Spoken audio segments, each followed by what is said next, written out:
weaving is like a meditation for me. And it really is. It takes everything away. Because basket weaving, in essence, it's up, down, over, and under. I mean, it's a really basic.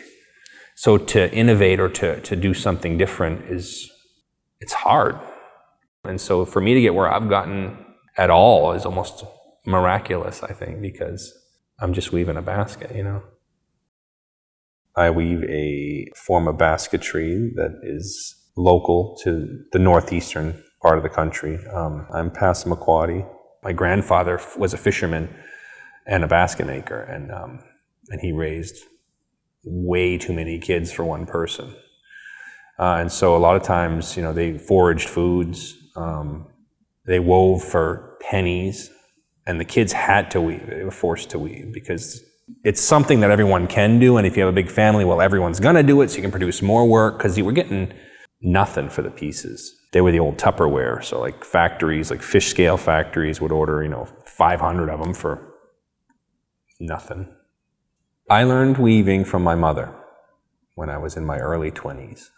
She hated baskets as a kid, but she was approached by an elder in the community, Sylvia Gabriel. She did the point style, the original point style that you see in this. This one's exploded, there's weaving in between it, so it spreads the points out and it changes the angles and things. But the original thing that she was really well known for was the point basket, and it was something she had brought back from some really old designs, and no one was doing them at the time.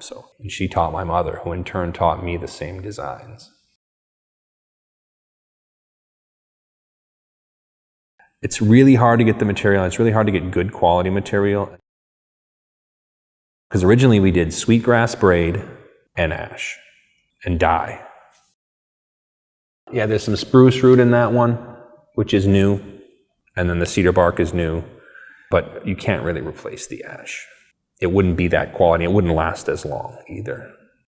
And ash has a very specific smell. When I process a log down and I pound it out, different parts, like the outer white rings, the sapwood smells like kind of like watermelon. But as you get in deeper, it starts to smell more like molasses. What I do is I sketch out the basket completely, sketch it out.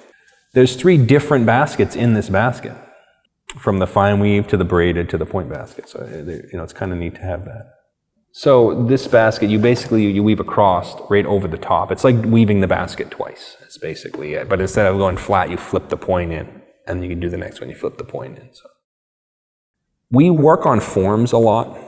But this basket can't be done on a form. The base can, but the rest of it has to be free-handed, and that's where it really becomes difficult to keep everything square, and especially for my mind, where I just want everything to be perfect. It's so hard to make these baskets. I'm good with quills, but if you're doing imagery with all this detail, you need these tiny, tiny quills, and that's even more tedious than this. Like when I finish a piece, if I set it down and I stand back, because I've been up close and I've been, and I just absorb what it has become. And generally, not always, sometimes I'm really disappointed, but generally, you get that job well done feeling. But again, there's all different stories in the baskets. This is just one of them.